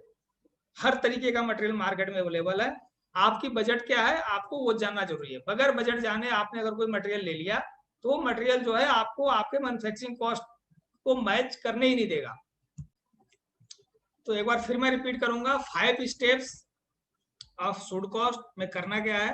पहले हमें अपने सेल प्राइस और वॉल्यूम के अकॉर्डिंग अपना टारगेट प्राइस फिक्स करना है कि हमें इसमें से रॉ मटेरियल पे कितना खर्च करना है। सपोज कस्टमर 100 रुपए दे रहा है, तो हमें डिसाइड करना है कि हमें रॉ मटेरियल पे 70 रुपए खर्च करना है, प्रोसेस पे 10 रुपए खर्च करना है, इंटरेस्ट डेप्रिसिएशन पे 4 रुपए खर्च करना है, सुपरवाइजर और एडमिन पे 2 रुपए खर्च करना, वो हमें पहले फिक्स करना होगा। फिर उसके अकॉर्डिंग हमें अपना शुड कॉस्ट जानना होगा। सेकंड स्टेज क्या होगा कि हमें शुड कॉस्ट जानना होगा कि हमें कैपेक्स पे क्या खर्च करना है, 1 करोड़, 50 लाख, 20 लाख, 10 करोड़, कितना खर्च करना है। हमारा कैपेक्स का शुड कॉस्ट क्या होगा, हमारा वेरिएबल कॉस्ट का शुड कॉस्ट क्या होगा, हमें पावर बिल कितना होना चाहिए, 1 लाख रुपए होना चाहिए, 80,000 होना चाहिए, 2 लाख होना चाहिए। तो हमारे पावर का बिल क्या होना चाहिए, मैन पावर का हमारा कॉस्ट क्या होना चाहिए। तो हमें हर कॉस्ट सेंटर का शुड कॉस्ट जानना होगा। शुड कॉस्ट जानने के बाद ही हम उससे सुटेबल प्रोसेस डिजाइन कर सकते हैं कि हम ऐसा क्या प्रोसेस करें कि हम इस कॉस्ट पे कर सकें। फिर हम अपना जब प्रोसेस डिसाइड कर लेंगे, तो फिर हम उसके बेस पे प्लांट और मशीनरी डिसाइड कर सकते हैं, और प्लांट और मशीनरी डिसाइड कर लेंगे, फिर हमें अपना मेक एंड बाई डिसीजन लेना होगा, क्योंकि हमने क्या मशीन लगाया, क्या मेक होगा, क्या बाई होगा, कौन सा मटेरियल आएगा, तो मेक एंड बाई डिसाइड होगा, और इंटरनल कॉस्ट के टारगेट डिसाइड होंगे। तो 5 स्टेज करेंगे तो देयर इज नथिंग लेफ्ट जो हमारे प्रॉफिट को आने से रोके। अगर हमने ये 5 स्टेज फॉलो कर लिया, तो ऐसा कुछ भी नहीं बचता जिससे हमारा प्रॉफिट कहीं रुकता हो, या हमारा कंपटीटर उस प्राइस पे पार्ट बना रहा है, हम नहीं बना सकते। हम डेफिनेटली उसी प्राइस पे पार्ट बना सकते हैं जिसमें हमारा कंपटीटर बना रहा है, चाहे वो चाइनीज कंपटीटर ही क्यों ना हो। तो कॉस्ट को फिक्स करना या कॉस्ट को शुड कॉस्ट के मेथड से डिसाइड करना, ये दोनों के लिए 2 अलग अलग चश्मे से देखने की चीज है। बायर इसको अलग तरीके से देखता है, सेलर अलग तरीके से देखता है। बायर जब भी कोई कॉस्ट डिफाइन करता है, कॉस्ट टारगेट डिसाइड करता है, तो उसका एक ही पर्पज होता है कि उसका टोटल कॉस्ट या बाइंग प्राइस कम हो। तो बायर के लिए भी ये फार्मूला एप्लीकेबल है। अगर कोई परचेज में काम करता है, अगर कोई प्रोक्योरमेंट में है और उसको कॉस्ट रिडक्शन टारगेट मिला हुआ है, तो अगर वो शुड कॉस्ट पे काम करता है, अगर उस सप्लायर के टोटल प्रोसेस का कैलकुलेशन करता है विथ गिवन प्रोसेस, तो डेफिनेटली अपने कॉस्ट को कम कर सकता है। और जब सेलर इस मेथड को अप्लाई करेगा, तो सेलर अपने प्रॉफिट को बढ़ा सकता है। तो सेलर हमेशा अपने प्रॉफिट पे फोकस करता है, बायर हमेशा अपने बाइंग प्राइस पे फोकस करता है। बट ये फार्मूला दोनों के लिए इक्वली एप्लीकेबल है कि खरीदने वाला जो खरीद रहा है उसको पता होना चाहिए कि कॉस्ट कहाँ पे कितना खर्च हो रहा है, जो बेचने वाला बेच रहा है उसको पता होना चाहिए कि कॉस्ट कहाँ पे कितना खर्च होना चाहिए। अब बात करते हैं इस पूरे वेबिनार से हमारा टेक अवे क्या है, इस पूरे प्रेजेंटेशन से जो हमने आज हिंदी में किया। और मुझे उम्मीद है कि ज़्यादातर लोगों को समझ आया होगा और ज़्यादातर लोग इस पे कुछ न कुछ सोचेंगे और आगे काम करने की कुछ तैयारी करेंगे। तो उनके लिए टेक अवे क्या है, उससे जानने से पहले मैं अपना टेक अवे बता दूं कि इसका टेक अवे क्या है। इसका टेक अवे, पहला टेक अवे है कि हमारा जो एनपीडी इंजीनियर या प्रोजेक्ट इंजीनियर या जो भी टेक्निकल एक्सपर्ट प्रोजेक्ट को प्लान कर रहा है, इम्प्लीमेंट कर रहा है, उसके अंदर क्या क्या चीजें मतलब होनी चाहिए, वो किन चीजों का समझ होना चाहिए उसको। तो उसको पहली चीज जो है market demand and competitive price, उसको मार्केट डिमांड और कम्पिटिटिव प्राइस की पूरी अंडरस्टैंडिंग होनी चाहिए। Implication of external environment on business, बाहर की जितनी भी सेंसिटिविटी के फैक्टर हमने डिस्कस किए, वो सेंसिटिविटी कॉस्ट इंजीनियर को या प्रोजेक्ट इंजीनियर को या एनपीडी इंजीनियर को अच्छी तरह समझ होना चाहिए, या फिर वो उसका इंफॉर्मेशन पहले इकट्ठा करे फिर आगे काम करे। इसके अलावा multiple technical option for doing same work, एक ही काम को करने के कितने तरीके होते हैं, इसकी इंफॉर्मेशन उसके पास अवेलेबल होनी चाहिए। मिनिमम इकोनॉमी साइज की अंडरस्टैंडिंग होनी चाहिए कि अगर हम कोई प्रोडक्शन लाइन बना रहे हैं, अगर कोई जूस बनाने की फैक्ट्री लगा रहे हैं, तो हमें पता होना चाहिए कि हम मिनिमम कितने जूस पैकेट के लिए मशीन लगा सकते हैं। अगर हम सीधा कंज्यूमर मार्केट में जा रहे हैं, हमें पता ही नहीं कि हमारा डेली का 1000 बिकने वाला है या 10,000 बिकने वाला है, तो हमें कॉस्टिंग करते टाइम सबसे पहले पता होना चाहिए कि मिनिमम इकोनॉमी साइज क्या है। इससे कम बनाने पे हमारा कॉस्ट शूट कर जाएगा कि हम अगर 1000 की फैक्ट्री लगा रहे हैं तो हमारा कॉस्ट मान लो 100 रुपए पर टेट्रा पैक जूस आया। अगर हम 10,000 की फैक्ट्री लगा रहे हैं उसमें से 1000 बना रहे हैं तो कॉस्ट ऑटोमेटिकली 120 रुपए हो जाएगा। तो हमें मिनिमम इकोनॉमी साइज जानना है, तभी हम उसके हिसाब से प्लांट मशीनरी लगा सकते हैं। आरएमपीओपी के अवेलेबल सोर्सेज क्या है, अदरवाइज आरएम पता चला कि हमारे से 50 किलोमीटर दूर रॉ मटेरियल अवेलेबल था, हमने प्लान कर लिया कि रॉ मटेरियल हम लेंगे कहीं 2000 किलोमीटर दूर से, तो वो अंडरस्टैंडिंग भी उस इंजीनियर को पता होना चाहिए। Customise calculation of MHR, machine hour rate, जो हमारा कन्वर्जन कॉस्ट कैलकुलेट करने का एक स्टैंडर्ड तरीका है मशीन आवर रेट, उसका कस्टमाइजेशन पता होना चाहिए कि हमारी मशीनों का मशीन आवर रेट कैसे निकलेगा। बजाय कि वो मार्केट से कोई टेम्पलेट उठा ले, किसी कंसल्टेंट से एक टेम्पलेट ले ले, उस टेम्पलेट में डाटा भर के एमएचआर निकाल दे और उससे कन्वर्जन कॉस्ट निकाल ले, ये सबसे रॉन्ग तरीका है। एमएचआर का कैलकुलेशन हर मशीन के लिए अलग हो सकता है, हर प्रोडक्ट के रिक्वायरमेंट के हिसाब से अलग हो सकता है, हर लोकेशन के हिसाब से अलग हो सकता है। तो एमएचआर में अगर आपने कुछ भी गलत एज्यूम कर लिया, कोई भी स्टैंडर्ड टेम्पलेट यूज कर लिया, तो आपके लिए कभी भी सही साबित नहीं होने वाला। तो आपको आपकी एमएचआर सीट का कस्टमाइजेशन पता होना चाहिए। Defining internal costing, customer costing and making linkage between both, जैसे हमने पहले बात किया कि जो बायर की कॉस्टिंग मेथड है और जो सेलर का कॉस्टिंग मेथड है, दोनों डिफरेंट है। दोनों की डिटेल इन डेप्थ अंडरस्टैंडिंग होनी चाहिए, और फिर दोनों का लिंकेज कहाँ पे बनता है, दोनों एक दूसरे से लिंक कैसे होते हैं, वो समझ होनी चाहिए। Defining right input for PNL payback calculation by finance, finance को जब भी पीएनएल कैलकुलेट करना है या पेबैक कैलकुलेट करना है, आरओआई कैलकुलेट करना है, तो अगर टेक्निकल डिपार्टमेंट उसको सही इनपुट देगा तभी वो सही कैलकुलेट कर पाएगा। तो क्या इनपुट उसको देना है, क्या इनपुट नहीं देना है, कई बार ज्यादा इंफॉर्मेशन देना भी फाइनेंस वाले के लिए नुकसानदेह हो जाता है, कई बार कम इंफॉर्मेशन देना भी फाइनेंस वाले के लिए नुकसानदेह हो जाता है, कैलकुलेशन गलत हो जाता है। तो ये जानना जरूरी है कि हमें क्या इंफॉर्मेशन देना है उसको।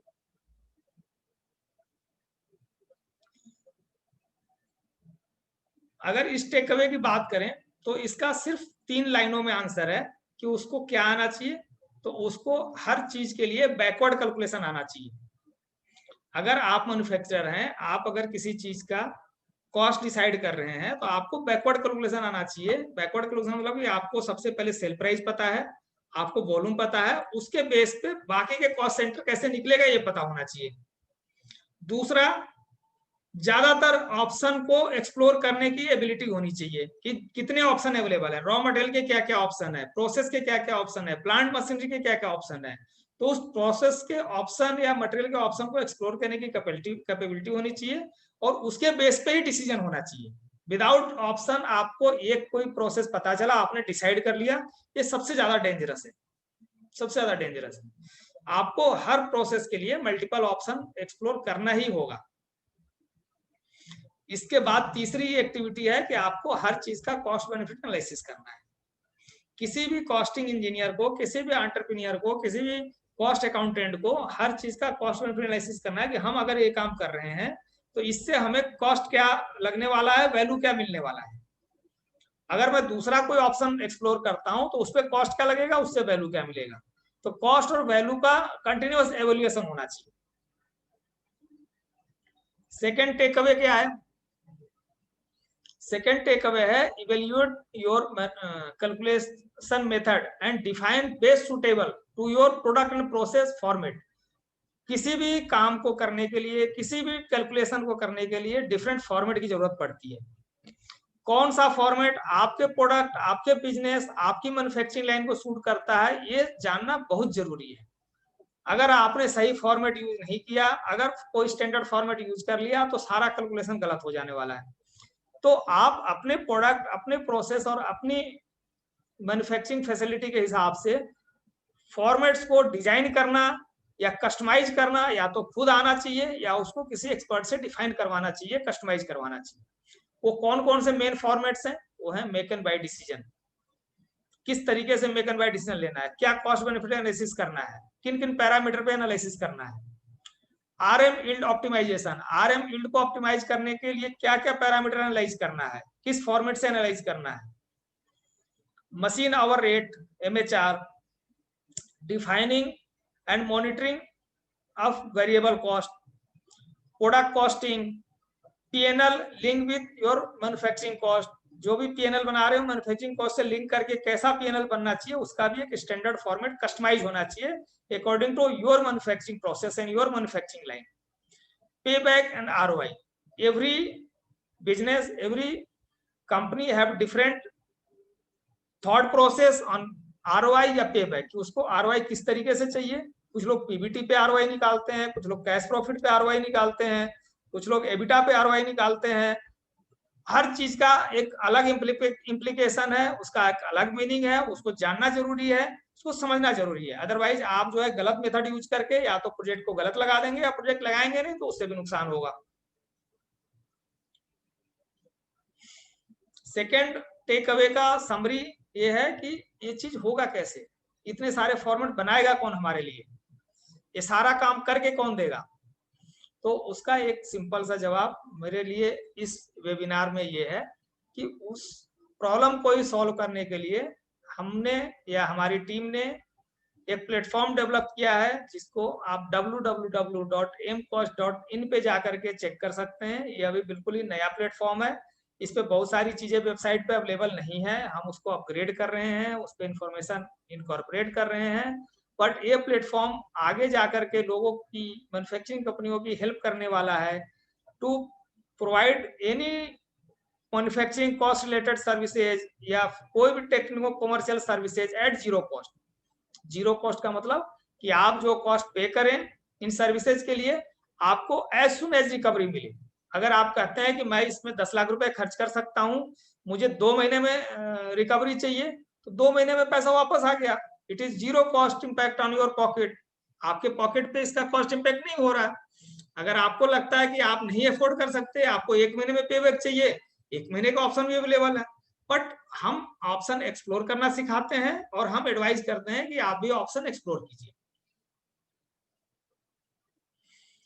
ये mcost.in क्या है तो थोड़ा मैं ब्रीफ कर दूं। mcost.in, ये जैसा मैंने बताया इसका डिटेल यहाँ पे दिया हुआ है। This is for solving multiple business problem of small and medium manufacturing industry to grow beyond their current growth curve through process, plant and machinery for payback or ROI less than or equal to 1 year, conversion cost for desired quality cost delivery targets equal to or less than 12%, optimization of BOM cost by cost benefit analysis of make and buy and maximizing RM yield। तो इन 3 principal पे काम करके हम किसी भी manufacturing process को analyse करते हैं और उसके कॉस्ट को शुड कॉस्ट के फॉर्मेट में डाल करके डेफिनेटली प्रॉफिटेबिलिटी को इंक्रीज करना और कंपटीटर के प्राइस को मैच कराना हमारा एक मेथोडोलॉजी है।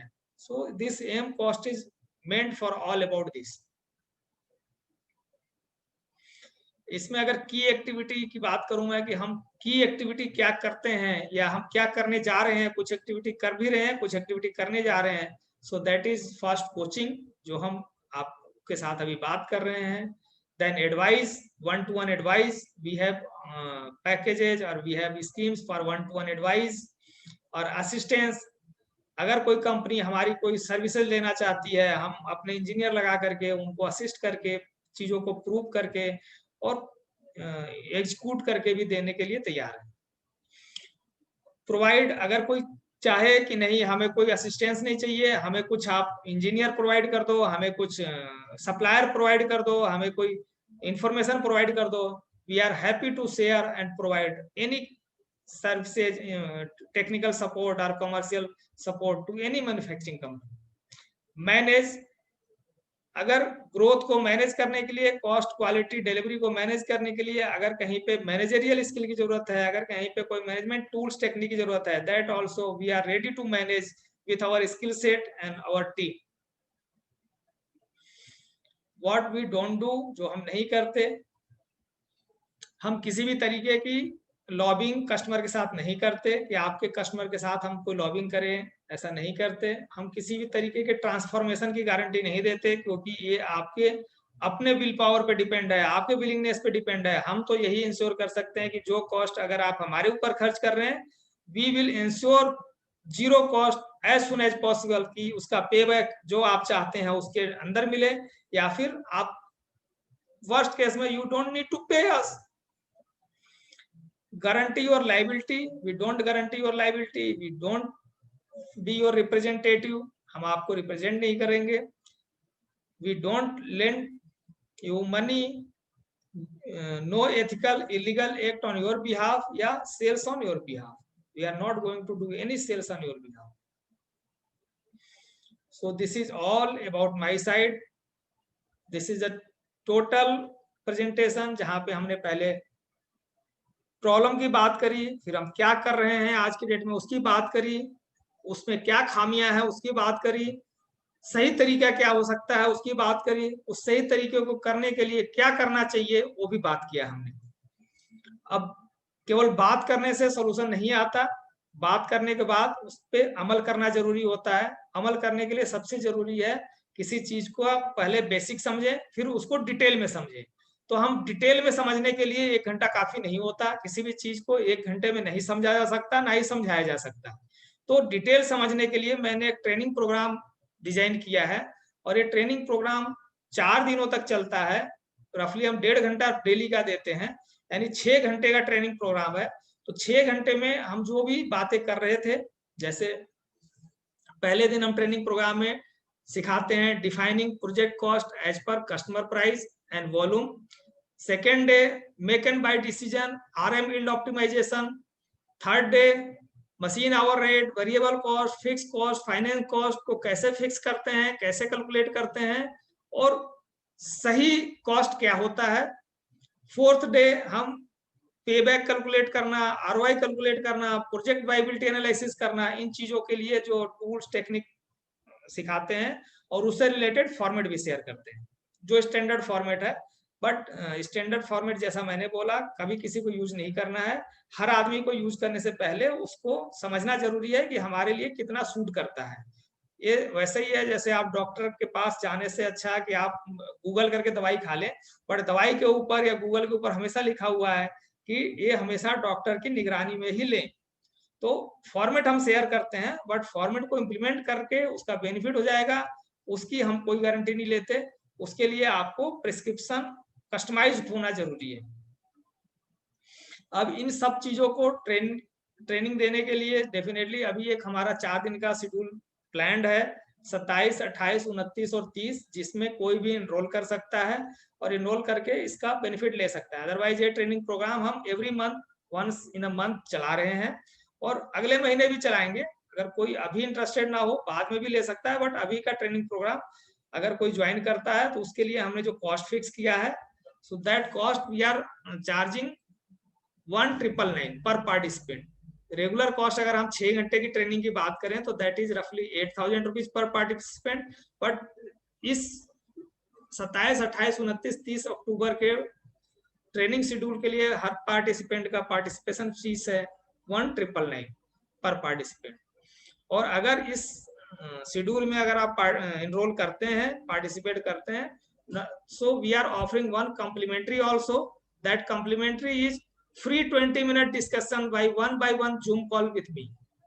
यानी आप अपने केस को 1-to-1 जूम कॉल के थ्रू मेरे साथ डिस्कस कर सकते हैं पोस्ट 30 अक्टूबर। जब आपका ट्रेनिंग प्रोग्राम खत्म हो जाएगा तो आप मेरे साथ 20 मिनट का एक कॉल बुक कर सकते हैं और 20 मिनट हम आपके ही केवल प्रोडक्ट और आपके बिजनेस को समझेंगे और उसके लिए क्या सुटेबल सोल्यूशन है हम उस पर बात करेंगे।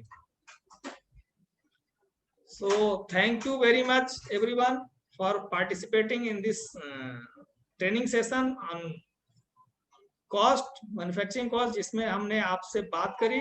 और अगर कोई हमसे कांटेक्ट करना चाहे तो यहाँ पे कांटेक्ट डिटेल दिया हुआ है। You can visit our website mcost.in और hello@lowcostmanufacturing.com पे, या फिर आप हमारे फेसबुक पेज mcost.pglt पे विजिट कर सकते हैं, या फिर हमारा लिंक्डइन पेज है pglt-private-limited पे विजिट कर सकते हैं। So thank you very much for participating. Hope ये सेशन अच्छा रहा होगा।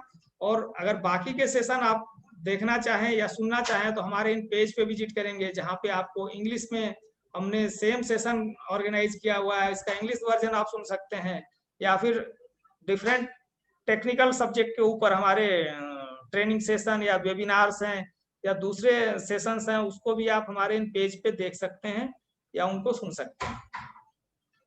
Thank you very much.